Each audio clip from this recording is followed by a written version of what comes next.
Well, I decided to do about the history of tarot. Of all the divination, as I've been pagan for like the past almost 11 years now, tarot has been my fascination, my interest. As much as it's been stereotyped like on television and all that, and I've seen other people do it, and it's always been an interest for me. So I figured for this first part, we'll talk about the history of it, where it started from, where it went. I'll try to make this sound as interesting as possible as I can. And then we'll be planning for part 2 will be a further breakdown to the modern version of tarot in February. And that will be about like the different spreads, the different types of cards there is. So, the Empress, the Hangman, the Chariot, Judgment, with their centuries-old iconography blending a mix of ancient symbols, religious allegories, and historic events, tarot cards can seem purposely opaque. To outsiders and skeptics, occult practices like card reading have little relevance in our modern world. But a closer look at these miniature masterpieces reveal that the power of these cards isn't endowed from some metaphysical source. It comes from the ability of their small, static images to illuminate our most complex dilemmas and desires. Contrary to the uninitiated might think, the meaning of divination cards changes over time, shaped by each era's culture and the needs of individual users. This is partly why these decks can be so puzzling to the outsiders, as most of them reference allegories or events similar to people many centuries ago. So before there was tarot. Playing cards were a Chinese invention which found their way to Europe around 1375 by way of the Mamluk Empire. And an interesting cross-reference to looking into this, I looked at what the history of playing cards are, and that pretty much corresponds with it, because the playing cards came from 9th century China.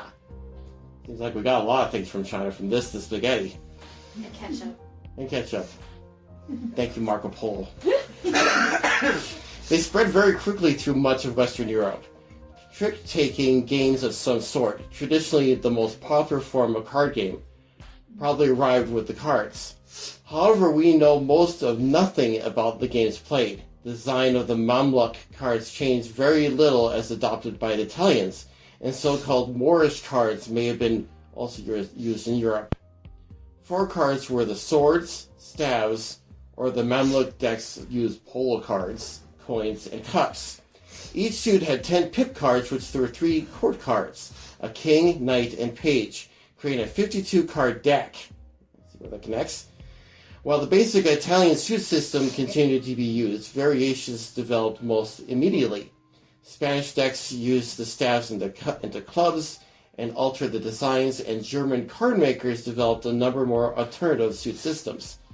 And this is kind of a picture of what supposedly the cards were like from way back. Wow. Yeah. Is it the back of it? That might be, from what I can say. I mean, the description of the picture said that this supposedly was what they were looking like at the time. Although tarot did not appear into the 1440s, the suit cards used in tarot were the same as the standard Italian playing cards.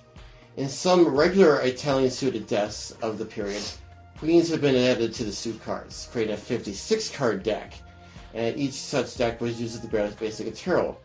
The subjects illustrated on tarot's trump cards were also well known before 15th century. Some of them were dating back to the classical times.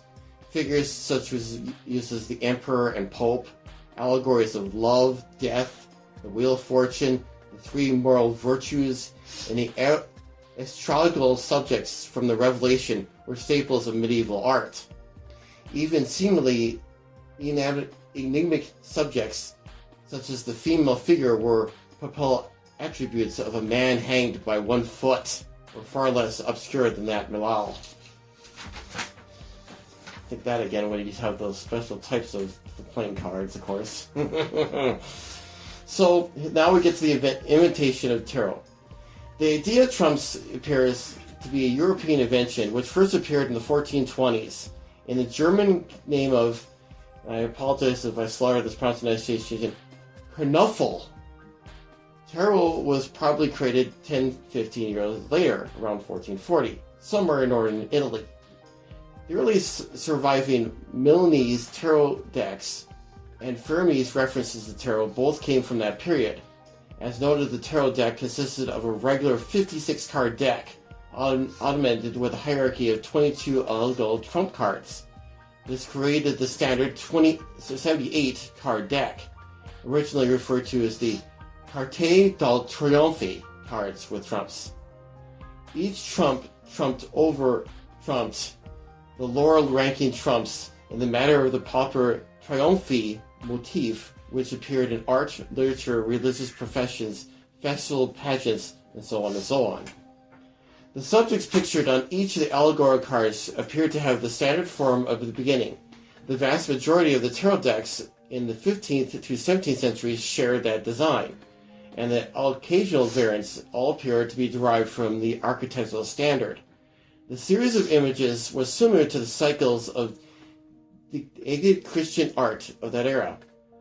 Most notably, the Triumph of Death and the Dance of Death works popular by the time of the Black Death in the mid-14th century, the bubonic plague and all that was happening at the time. Tarot quickly became popular and spread through northern Italy, with Milan, Bologna, and Ferrara being the early centers of the game. Richly painted decks where gold and silver leaf backgrounds were commissioned by the wealthy, while painted decks were commonly used by the commoners and nobles alike. A record for 1436 indicates the Este Cote de Ferrara had their own painting press for making cards. The sequence of the trumps were altered in a minor ways as tarot spread to new locales, and the iconography was varied somewhat. Moreover, a few couple of redesigns as known, such as the classic Solo Busca deck and the literally Bolero deck, where they used dramatic expectations. Changes iconographically, whether simplifying the original designs or conflating the tarot images with the object's subject matter, usually left the underlying subjects recognizable. The game spread from Italy to France, then to Switzerland, Germany, and beyond. It became very popular in the 16th and 17th centuries. During this period, the tarot trumps were also found enjoyment as the literary motif. For example, an involved riddle was published in which was the answer was tarot. There was a number of surviving 16th century examples of Tarocchi Apparati, suggesting that a popular parlor game was what people creatively spun out of associations, which by given card or cards could be used to describe themselves for another person. These cards were not given any special meaning. Instead, their obvious subjects were worked into verse as a playful exercise of verbal agility, humor, and flattery. The meaning of medieval allegory may have been already forgotten, and was probably ignored from the beginning. From the player's perspective, they were just trumps in a card game. In 1540, Francesco Marconi published Invents a fortune book that can be considered the first known document of cartomancy. These cards were used in the divination process, were not tarot, and actually played a rather marginal role. Perhaps the most curious item in the 16th century was concerning tarot's devil card. Venetian Inquisition records suggest the devil card was used by witches for satanic ritual and aberration. Whether this was true or not demonstrates that some inquisitors were familiar with tarot, but contrary to modern tarot folklore, did not speak against it. The church of course spoke against tarot, and the one known sermon was strongly condemning tarot, along with dice and any regular playing cards. Does not suggest that tarot was nothing other than a game of chance. The confused preacher denounces tarot for its moral allegory, in which the emperor and pope are subject to the same allegorical and eschatological fate as the rest of mankind. This is exactly the same kind of moral allegory painted in church walls in books and hours. Now, what's interesting about that is that, now my Animal Companion deck does not have the devil card. Now, my Egyptian deck at home does. And that might further connect on the fact why some decks might have it, some don't, or they just have a different meaning of the devil card. Variations such as the expanded Minchinti deck were developed. In that deck, additional allegory cards were added, raising the ratio of trump cards to suit cards, and it became the extremely popular form of tarot. Other tarot decks achieved a higher trump suit card ratio by leaving out the lowest ranking pips. In Florence, iconic changes were made to some trumps, which altered the highest ranking images from a medieval Christian triumph to a god of humanistic triumph or fame. The world card showed Europe as the center of the world, and triumphing over that was the Fama card, was a picture of Florence. This was more in keeping with the Renaissance sensibilities of Florian hubris. Other card games with allegory symbolic or merely novel content continued to be developed, including one based on Triumph of the Patriarch, a game of Apostles with our Lord, a game of Seven Virtues, and a game of planets with their spirits. None of these games became popular enough to leave any trace behind a signal document which mentions their names. One well-known standard deck, which was survived, is the Mr. Peel. That's a big one. Showing the social structure of the world courts during that late Middle Ages. Another is a book of trades by Jostamen. Now, the earliest extant rules of the game of tarot were published in 1637. A few decades later, rule books for various games were being published by several languages. Tarot was included among those games in a 1959 collection, La Mission de Huiz Académique, which was included in several French versions of tarot, and a Swiss one, Ancient French Rules. Although Michael Domet wrote that, quote, "A million is probably a high conservative estimate of the number of tarot decks produced in France is during the 17th century," end quote. Only a handful have survived in whole or in part. Nonetheless, these surviving French decks, based on a 15th century Milanese style, include examples of the style later on popularized by occultists, which is only the known style outside Italy prior to the mid-18th century.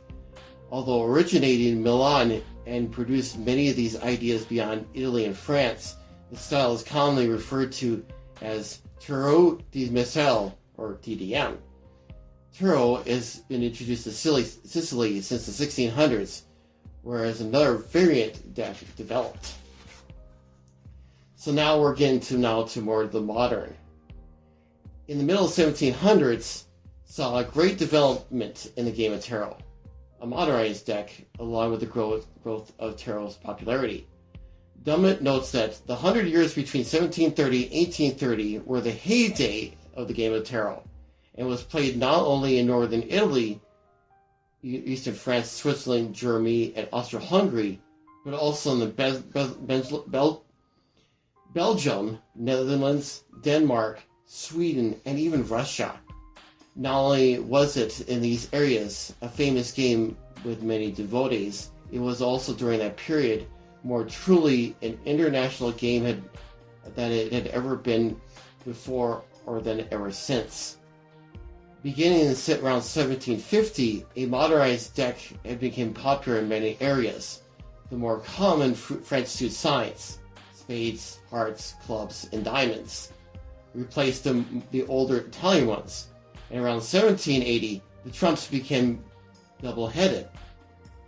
The tarot traditional medieval allegory was replaced with a decorative series of thematically related but essentially arbitrary images, made possible by use of the large numerals of the trumps. This obviated memorizing the order of images, making the game much easier to learn. These themes of scenes of decks might include almost anything: animals, pastoral scenes, military trumps, illustrated proverbs, even advertising. Although this kind of France and Italy popularity, the game elsewhere increased during that period. And we see that nowadays. I mean, I've never seen at Corcom. There's a steampunk deck. In later 18th century saw even more portentous development of tarot, well beyond its use to playing cards.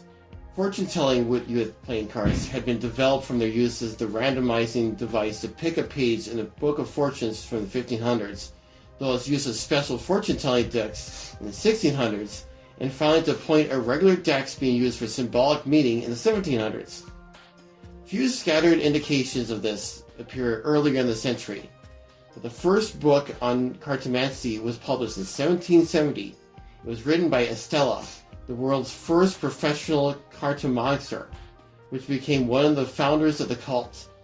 Tarot, in the 1780s, he became two of the French writers developed in much of the cult lore and fortune-telling methods that would reinvent tarot in the late 1800s. These three writers changed tarot forever. Neither knowing nor care about tarot's 350-year history, its original and common use as a game, or its intended meaning of its allegorical style. They interpreted the images freely. They used 22 trumps as the signs designing the 22 letters of the Hebrew alphabet. These newly administrated correspondence made the tarot deck a novel emblem in a system of Kabbalic magic into mysticism. These two astrologic uses, Kabbalah and divination, became permanently attached to tarot. The authors of this newly invented tarot also wrote up a detailed fantasy about the tarot origin history, involving Egyptian initiation, Jewish mystics, and vagabond gypsies. These fictional histories were intended to validate the correspondence the occultists had devised by appeal to the alleged ancient wisdom and secret traditions. So that's the history. That is the history of how this all came to pass. Anybody have any questions? That's interesting. I know I find it so ironic that, especially the fact that since tarot decks, they are actually games of it. As a matter of fact, and I'll show it next time around. Terry and Thura actually gave me one as a gift, actually, of a tarot card game, and I believe Finch, you got one too, don't you? Where you play out the game, and then the results of the game gives you a reading. So it's almost like it's coming full circle. So, if for those of you that have not been familiar with doing the tarot, there is an interesting way how you can read tarot with playing cards, and I'll pass them around here. And this came of a courtesy from Explorer.com, I found this information from.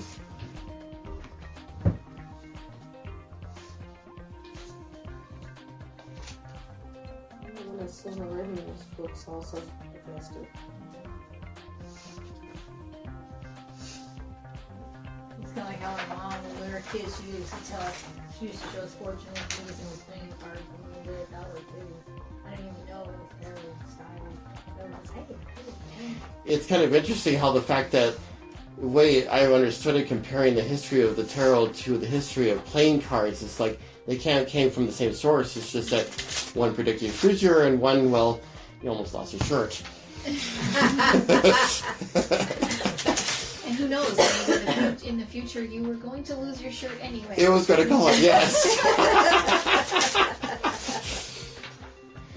So, you don't need a deck of tarot cards to read the tarot. A deck of ordinary playing cards will suffice.